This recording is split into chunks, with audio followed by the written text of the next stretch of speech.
হযরত আয়েশা বলেন, একদিন আমার ঘুম ভেঙে গেল, দেখি হুজুর আমার কাছে নেই। গেলেন কোথায়? খুঁজতে খুঁজতে যায় দেখি মসজিদে নববীর ভিতরে হুজুর হাত তুলে বসে আছেন, মোনাজাত করতেছেন। আমি পেছনে গিয়ে হাত তুললাম, আমি শুনতে পাচ্ছি নবীজি দোয়া করছেন রব্বুল আলামিন কিয়ামতের ময়দানে যেদিন সন্তান তার পিতাকে ভুলে যাবে, মা তার সন্তানকে হারায় ফেলবে, ওই কঠিন হাসরের ময়দানে আমি যেন আমার খাদিজাকে হারাইয়া না যাই। মুনাজাতের শেষে হযরত আয়েশা বলেন, ইয়া রাসূলুল্লাহ, খাদিজার কথা আপনার এত কেন বারবার মনে পড়ে? একটা বুড়িরে বিয়ে করেছিলেন 25 বছর বয়সের সময়, 40 বছর বুড়ি, তার কথা কেন এত মহব্বত আপনার মনে পড়ে? তার থেকে যুবতী মেয়ে, সুন্দরী মেয়েকে আপনার স্ত্রী হিসেবে আপনি পান নাই? হুজুর বলেন, আয়েশা রে, খাদিজার সম্পর্কে এমন কথা তুমি আর বলো না। তোমরা সবাই আমার সুখের দিনের স্ত্রী, আর খাদিজা আমার এমন সময় স্ত্রী ছিল যখন মক্কায় আমার আশ্রয় ছিল না, তামাম মক্কা নগরীতে আমার আশ্রয় ছিল না। খাদিজার সঞ্চিত সমস্ত ধনরাশি ইসলাম কবুল করার পর দুহাতে খাদিজা বিতরণ করে দিয়েছে। হযরত আয়েশা বলেন, হুজুর আমার গোস্তাকি মাফ করে দেন, আমি আর এরকম বলবো না, তবে খাদিজা সম্পর্কে আমার কিছু একটু শুনান। হুজুর বলেন, আয়েশা রে শোনো, গভীর রাত, যত রাত হোক না কেন, ইসলামের দাওয়াত দিয়ে দিয়ে গভীর রাত্রে আমি যখন বাসায় ফিরেছি, ঘরে এসেছি, দরজায় একটা মাত্র ডাক দিয়েছি, খাদিজা, অমনি দরজা খুলে গেছে। আমি জিজ্ঞেস করেছি, খাদিজা রে, যত রাত্রে আসলাম, যতবার আসলাম, একটা ডাকের বেশি লাগলো না, তুমি কি ঘুমাও না?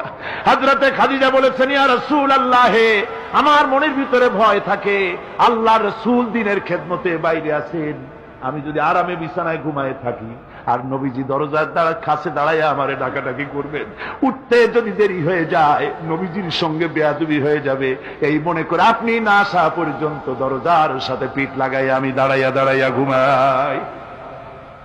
আমার ভাইরা, হযরতে খাদিজার ইজ্জত স্বয়ং আল্লাহ দিয়েছেন। কে দিয়েছেন? হাদিস শরীফে এসেছে, রাসূলুল্লাহ জাবালে নূরে বসা, গারে হেরার ভিতরে বসা, হযরতে জিবরাইল রাসূলুল্লাহর সঙ্গে কথা বলতেছেন।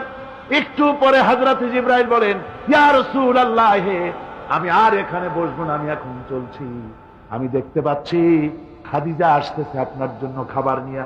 খাদিজা যখন আপনার কাছে পৌঁছে যাবে, আপনি খাদিজাকে শোনায় দিবেন আল্লাহ রাব্বুল আলামিন খাদিজাকে সালাম জানাইছে। সুবহানাল্লাহ। রাসূলুল্লাহর কাছে হযরতে খাদিজা যখন আসলেন, হুজুর বললেন, খাদিজা, আজকে তোমার জন্য দারুণ সুখবর। বলে কি? বলে আল্লাহ পাক, জিবরাইল কেবল উঠে গেল আমার কাছ থেকে, জিবরাইল বলে গেল আল্লাহ তোমাকে সালাম বলেছেন। হযরত খাদিজা কেঁদে ফেললেন, বললেন, ইয়া রাসূলুল্লাহ, আমার নারী জন্ম সার্থক, আল্লাহ আমাকে সালাম বলেছেন, এর জবাব কেমনে দিতে হয় হুজুর আমি তো জানি না, আপনি আমার পক্ষ থেকে আল্লাহর সালাম কিভাবে দেওয়া লাগে আপনি দিয়ে দিন, আমি তো বুঝি না কেমনে আল্লাহর সালামের জবাব দেব।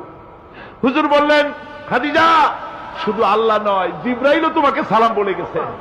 হযরতে খাদিজা বললেন, হযরত জিবরাইলকে আমার সালামের জবাবটা ওয়ালাইকুম আসসালাম বলেন। হযরত খাদিজার এই মর্যাদা ছিল।